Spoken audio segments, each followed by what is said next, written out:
And I still can't get the glare off the card. It's just going to be a reality we have to live with. So I'm at the end of my day. I'm trying to get some energy. So I think I'll do this. So this is the science emblem from TOS. There were 3, engineering, science, and command. This one reminds me of the settings on the back of my Yeti microphone, or which way you want the voice and whatnot. But let's learn about the science division that we didn't already know. We have Spock, the general science officer of science for reasons, and McCoy. Now wait a minute. No, I'm thinking of Nurse Chapel. Chapel had the arrowhead, but with the little red cross in it. You have 3 basic designs for the series. That's what you're gonna do. And we have our favorite 430 number that has come up a few times in the various questions and cards in my show. And we get to learn about the various laboratories on the Constitution-class ship. So thank you, 1991 card, number 259, for giving us some knowledge on the science division. So there we are. All right, that was our little intro. I guess I could. Is that a springboard intro into the sciences? It's not my favorite symbol of the 3. I'm a fan of the engineering symbol, but I know there's an engineering card up there, and one day we'll get to talk about that. Science symbol, okay.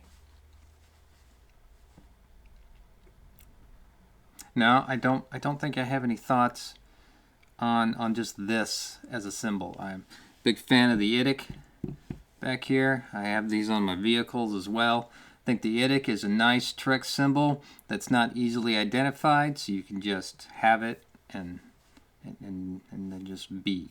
So this is good. Now I know Roddenberry just made it, so he could get some money in the conventions and all, and made Nimoy wear it, and is there in Truth No Beauty, right? That's where we see the IDIC. But it has begun. It has gone beyond what its original intention, like many things. Okay. Well, question time. Question time awaits us. I'm kind of tired, as I've already said, but I'm like, let's do old timey. I want old timey cards again. Big fan of the. They went well last time. We'll see what's going on. Oh, now because I wanted to avoid glare, I gotta do it like this. So, whose past love affected their THERE? That's an error worthy of us all. Vision. So MT. I gotta get to my little card here. MT is short for, because we need content. Oh, Metamorphosis. This helps.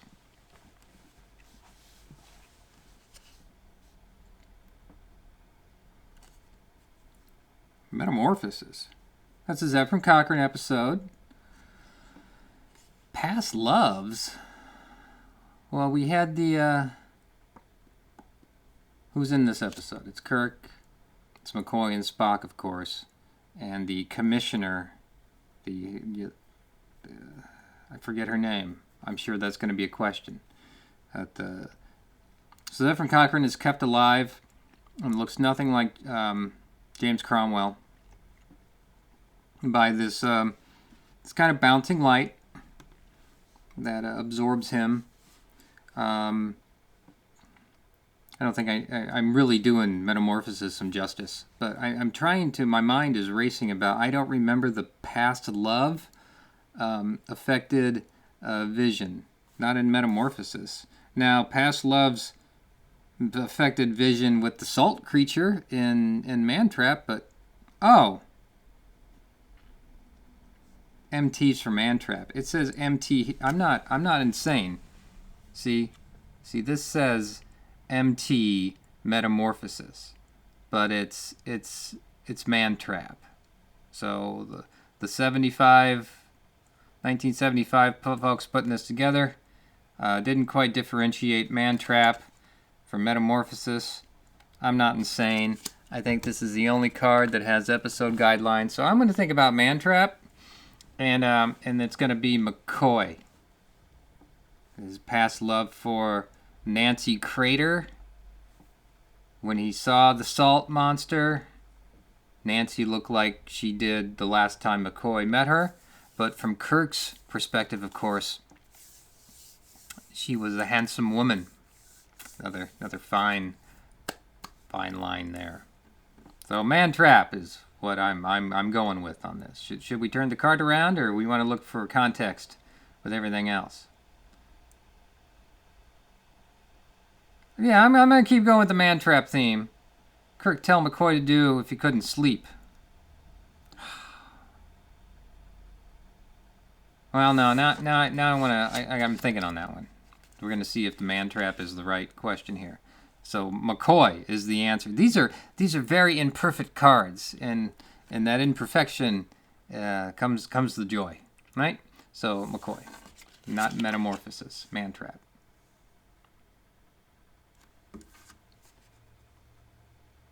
No, I was going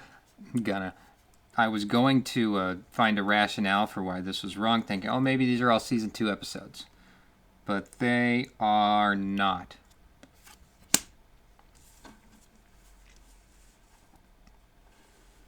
I remember this line about the sleeping, but I don't remember McCoy's response. It's not like Mantrap as an episode you go and watch again and again. It's kind of a one and done. I never liked the idea of this as the opening episode. Again, I'm a fan of the production order when you watch, not the airing order, because as much as I'm big on the historical context of it all, no. Have some warm milk. I know that was Guinan's advice to no, that wasn't Guinan's advice. That was how Guinan was explaining Dwight Schultz as Barkley. And what was that episode? I can't remember Barkley's first episode. Oh well. Have a glass of warm milk, Jim. It puts you right to sleep. Or some Syrian brandy. I don't know. Oh, just take a red pill. Well, that has all kinds of new connotations nowadays, doesn't it? Well, I'm sure someone can run with that analogy. Let me move this over here. All right, got that one wrong.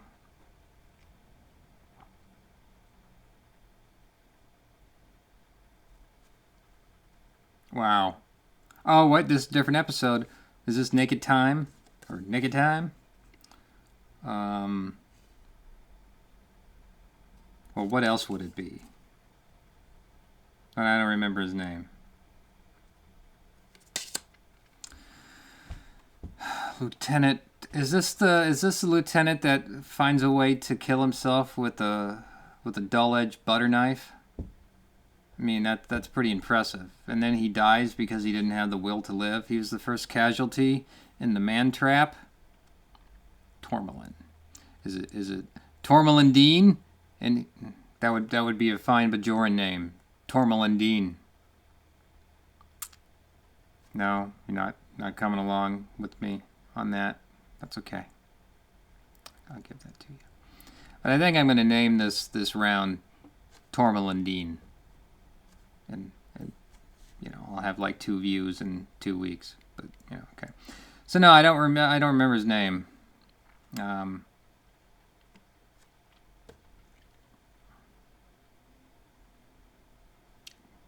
can't even take a name out of the ether that would make sense. Olson. No. Gary. Chris? Dwayne. No, not Dwayne. Not a 60s. Not a regular, just standard, white bread name from the original series. So his name was Joe. Well, there you go. We got a little sneak peek to the answers that I did not see, but, if you wanted to pause, go for it. All right, so that's Joe Tormolen, Dean. They're ice dancers, right? I'm going to have to do a Torvill and Dean wiki link just to explain the joke that I'm just running with. I've embraced it. It's mine. All right, next episode, please. How many humans did the creature kill in the man trap? This is a poser. Episode begins. There's one red shirt down on the surface. And the red shirt is the first to die. Then they go back up on the ship. And let's just say, I'm just going to say 2. 2's enough to get suspicion going. It'll probably, I want to say 2. I'm thinking it'll be 3. That's how I'm going to cover my ass on this one. There was only one red shirt. Because the salt creature only went after one at a time. Oh, wait a minute. Okay, so let's say red shirt on the ground, somebody on the ship, and then the Dr. Crater himself dies at the end of this. So that's 3. 3 humans. The creature killed 3 humans. Because Nancy Crater was already dead before the episode began. It's just a salt creature. So now I'm gonna double down on my 3.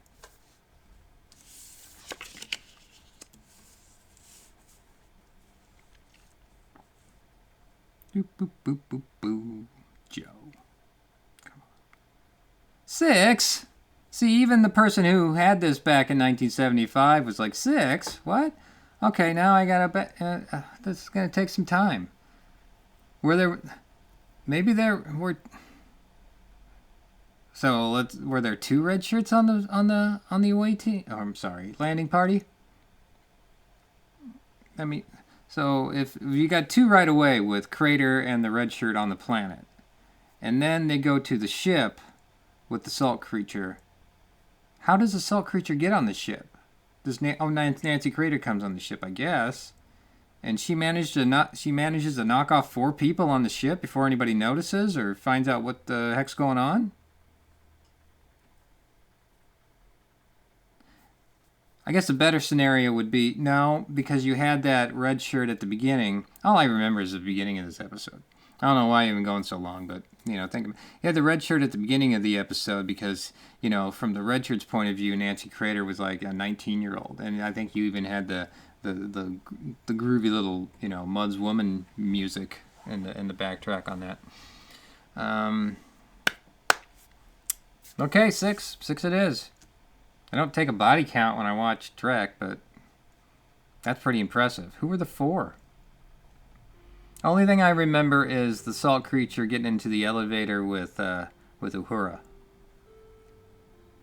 And that's it. All right.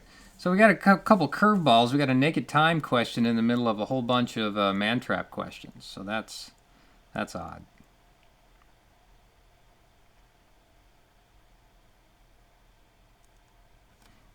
Oh, well, this is Uhura. This is like early Uhura, where she got to have a little bit of personality before it was finally just, hailing frequencies open. And that was maybe in the 3 early episodes. And then she got a personality again. But these were the early episodes where she could flirt with Spock. She could sing, Charlie's on the Enterprise in the rec room.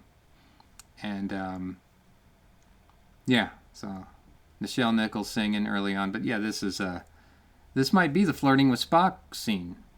I think Uhura, man trap, yes, early flirting with Spock. There we go. You ready? The anticipation is killing you. Ta-da! Those are cute beats. I don't know why they couldn't keep that going. And, the one saving grace of the movie picked up on that a little bit, so. The 2009 reboots. All right, last question from the old-timey card. What kind of course did Captain Kirk order away from Sy 2000. Sy, S-Y. I think it's PSI. Sy-Psi 2000. That's what it is. I know I'm the last person to get pedantic, given how much I'm wrong and can't remember a lot of stuff most of the time. But I try to look it up, and I apologize if I totally butchered something. So, well, given some of the answers we've had for these questions before, I really want my response to be away. He ordered a course away. Oh, it's already in the question. Damn. Kind of course.